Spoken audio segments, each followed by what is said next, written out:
Good morning, Haley Tenney. How are you today? I'm great, Kathy Olafson. How are you?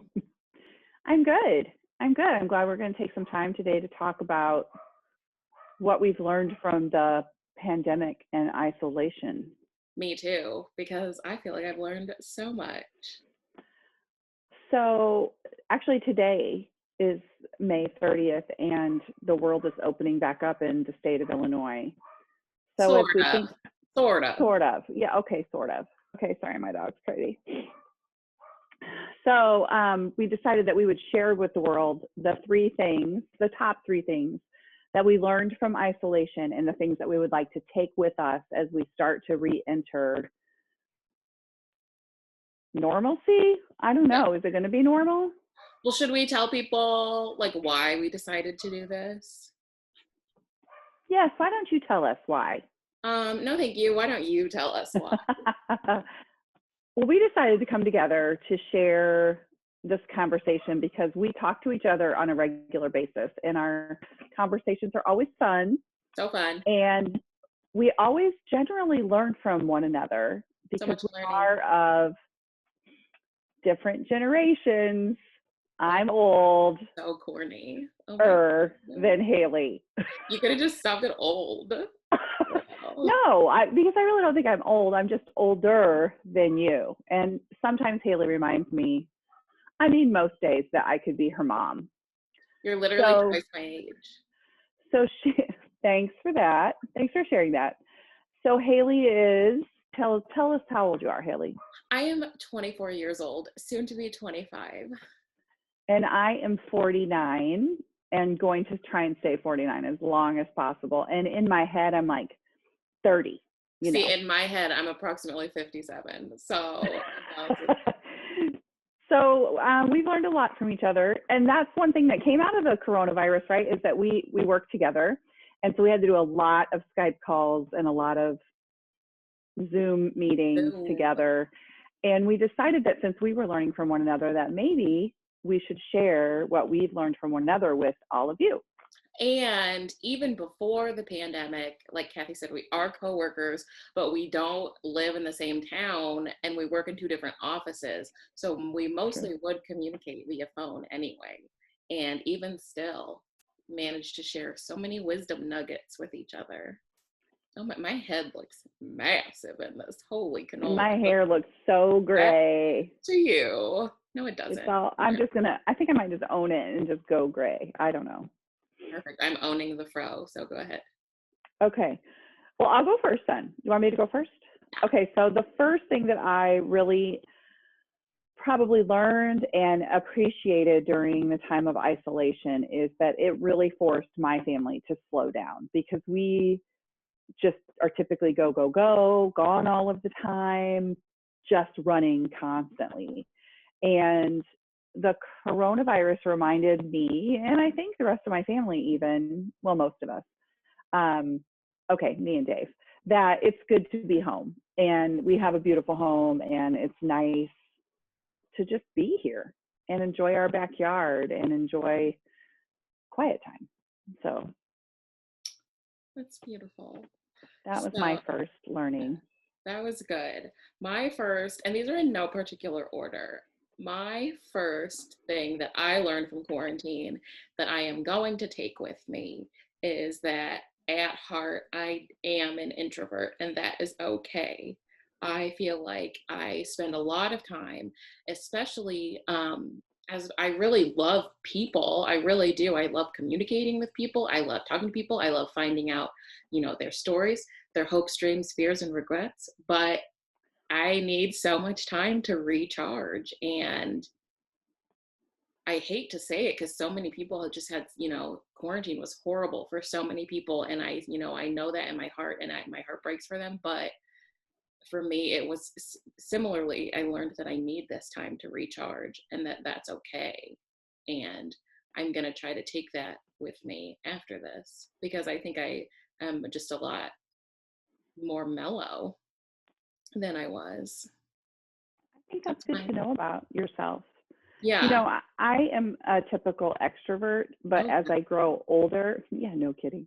But as I grow older, I do find that I crave, even before coronavirus, I craved time at home, quiet time, because we were constantly going, going, going. So there's nothing wrong with that, needing that, quiet, our quiet. next time we talk, we should talk about our Enneagram numbers. Oh, okay. I'm down with that. Okay. So second thing for me, and I don't know that mine are they're kind of in a particular order, I guess. So they're my top, literally I just started with my number one, and this Gotcha. is my number two, is just being really intentional about connecting with people. I mean, the coronavirus really forced us to do this, intentionally. Like we had Zoom meetings with college friends and other friends and family. Um, and I knew this lesson before, but it just really came home to me during the pandemic. And the other thing that kind of goes along with this is like the intentionality of connecting with others is just being open to things. And actually, I have intentionally, I've been asked to join these two really great groups of women that meet on different days with a Zoom call. And that's been really fantastic. And so I think the intentionality of connection is the second big lesson that I learned. That's a good one. Wow. Okay. So my second lesson, once again, in no particular order for me, is that it is good to be uncomfortable. Which is something I was starting to learn beforehand, like before this started, but really something that hit home because I did learn that in my little bubble in our house, I am so comfortable and it's so easy to just get stuck in what's comfortable to you. So I just think it's really important because so that's literally, I'm uncomfortable about this podcast and like that's no secret to you, but but it's good to be uncomfortable, to a certain degree. And so you can push yourself. Like I started doing yin yoga before this all started. And like literally the whole practice of yin yoga is to sit with your discomfort. And if you can sit with your discomfort for a little bit, you realize that it's really not that bad. There's a difference between being uncomfortable and being in pain. And I just think people don't realize that being uncomfortable is not necessarily a bad thing. So hopefully I can take that lesson with me as well. That is very good. That is like super duper deep and makes me feel a little sketchy about sharing my next learning. I can't wait. Well, my next learning is that I really don't mind giving myself a manicure. I mean, look at my nails. I've got it figured out again. And I'm thinking I found some good nail polish. It seems like it stays on for a bit. Why am I going back to a place? I mean, I kind of want to go get my toes done. I won't lie, but the nails are looking pretty good. So that's the third thing that I learned. Like, hey, it had been years, Haley, since I had given myself a manicure because I probably hadn't worn nail polish for a couple of years before the coronavirus. And for many, many years before that, I went religiously to a place and got a gel manicure every 2 weeks. Oh my gosh. I did it. And then I had to cut that out of my budget. And then I just quit wearing nail polish altogether. So I hadn't worn nail polish in a while. And I'd thrown away all my whole stuff. Now I'm doing it again. Looking good. So Those that's do my look third. really good. I saw them when we were on a phone call, and I was like, yeah, but this is a different color. I'm calling this color concrete.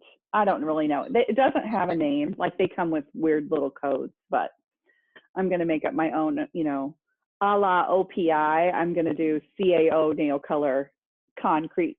So amazing. You're yeah. becoming an entrepreneur. See, now I want to change my third thing because my three things are all, I feel, too deep now. Oh, really no. No, you just be deep. That's the whole point. Be yourself. Whatever. You are deep. Am I? You are. Okay. So my third thing is that going forward, I think I'm going to make it a priority to check in with myself because Oh, because, and I mean, like you said, your oh, very first thing, you were going, and I don't think my life is anywhere near as busy, but like, you know, I just wouldn't take the time to just take 5 minutes and go like, Haley, how are you feeling? What's going on?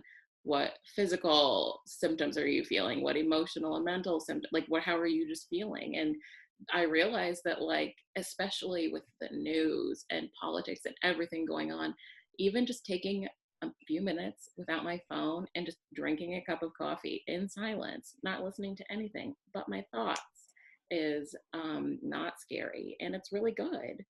And like literally a couple days ago, I was like, I just need to do something. And so I literally did 10 lunges and I felt so much better. And I literally just did 10 lunges. like, so you just stood up and did 10 lunges. I just stood Okay, up and did 10 lunges and I was let's like, be honest. There's no way in hell I am doing 10 lunges. So I'm talking about my manicure. Didn't feel great. You could say I was sore the next day from Oh 10 my. lunges, but yeah, or just taking 2 minutes to meditate, Hey, good on you. yoga stretches. And also, I feel like by checking in with myself, realizing that, hey, if I want to go get a manicure, I totally can. Because before I was like, I'm not going to spend money. I literally bought a gel manicure light and I was like, I don't need to spend money on this. But I think realizing that, I missed some things that I didn't let myself have. So, and then when quarantine happened and I couldn't, like, I had no desire to get a manicure for months. And then literally quarantine happened and I was like, I can't get a manicure now. So I think I'm going to make it a Oh, priority to get a manicure. it's kind of funny that you say that because honestly, I hadn't had a manicure done in years. I mean, literally, not years. I was just keeping them cut really short and they were just plain. And then it was like, oh, well, I'm here. Yeah, people can't get manicures.